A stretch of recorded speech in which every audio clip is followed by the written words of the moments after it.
Viewers, आज के video में हम करेंगे कक्षा 9वीं गणित की प्रश्नावली 1.5 का प्रश्न नंबर 3 सरल कीजिए। इसमें कुल 4 प्रश्न हैं और उसका पहला है 2^2/3 और 2^1/5। यहाँ पे इसके बीच में बिंदु है, इस मतलब इन दोनों के बीच में गुणा है। तो इसको हल करेंगे।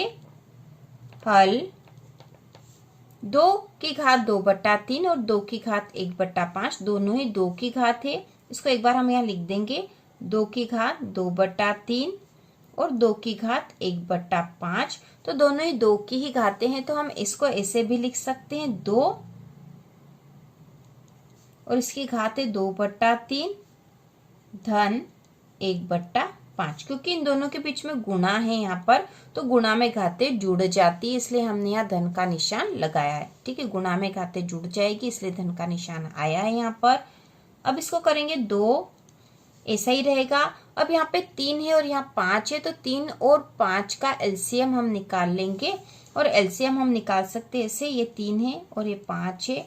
इसमें भाग लगा के देख लेंगे किस किस का भाग जाएगा। तो सबसे पहले हम 3 का लगा देंगे, 3 एकम 3, 5 ऐसे ही उतर जाएगा नीचे।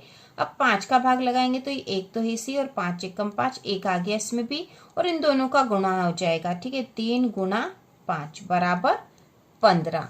तो इनका एलसीएम 3 और 5 का एलसीएम आ जाएगा 15। तो यहाँ पे बट्टे में हम लिख देंगे 15।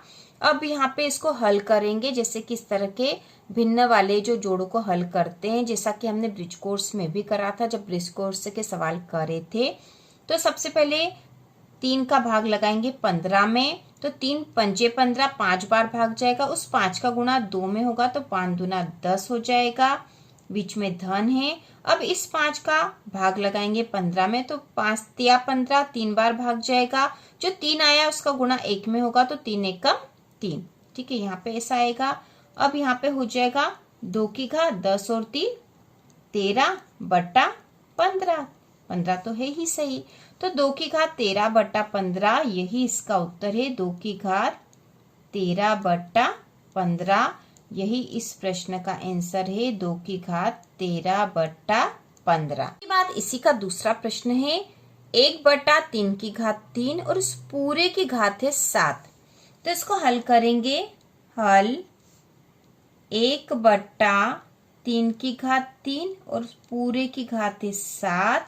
तो ये जो 7 घात है ये 1 की भी है और इस 3 की घात 3 की भी है, तो हम इन दोनों को अलग अलग करके लिख सकते हैं। तो हम यहाँ लिख देंगे 1 की घात 7, ठीक है, बटा 3 की घात 3 और उस पूरे की घात 7 है।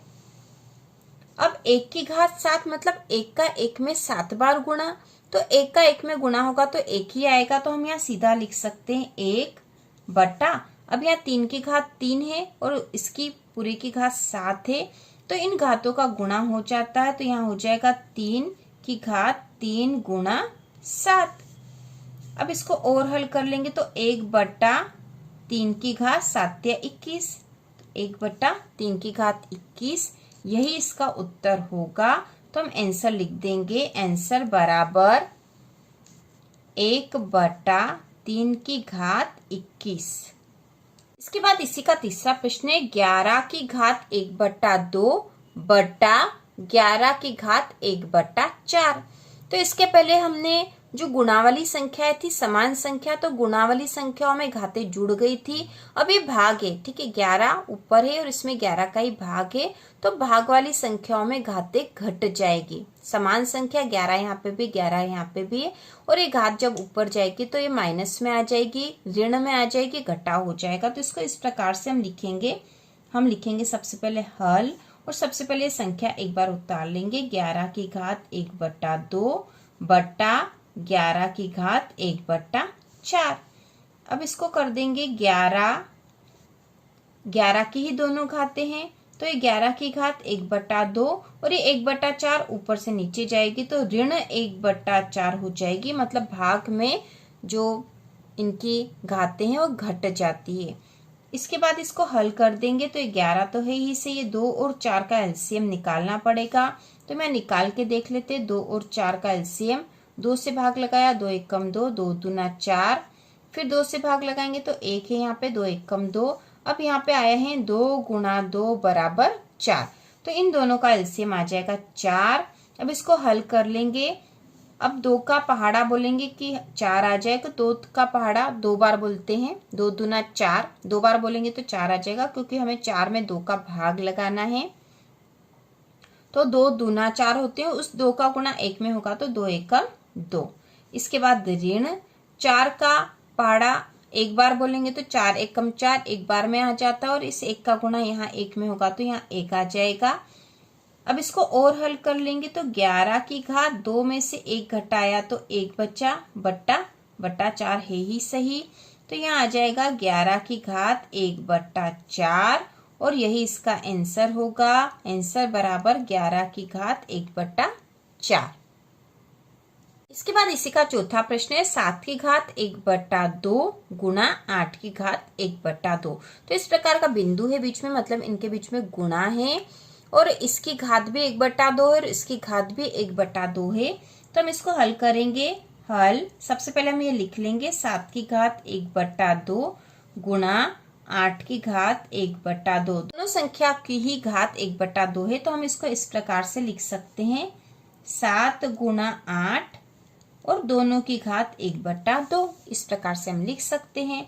तो हम इसको गुणा कर देंगे, 7 का 8 में गुणा करेंगे तो 7 × 8 = 56, और 56 की घात 1/2, तो यही इसका आंसर होगा। आंसर बराबर 56 की घात 1/2। इस प्रकार से हमने प्रश्नावली 1.5 के प्रश्न नंबर 3 को भी संपूर्ण रूप से हल कर लिया है। बहुत ही आसान प्रश्न है, और अब हम सब प्रश्नावली के इम्पोर्टेंट क्वेश्चन ही देखेंगे। सारे इम्पोर्टेंट क्वेश्चन हम तैयार करने वाले हैं एग्जाम की तैयारी के मान से। तो इसी प्रकार के और वीडियो देखने के लिए कक्षा 9वीं की संपूर्ण तैयारी के लिए चैनल को सब्सक्राइब कीजिए।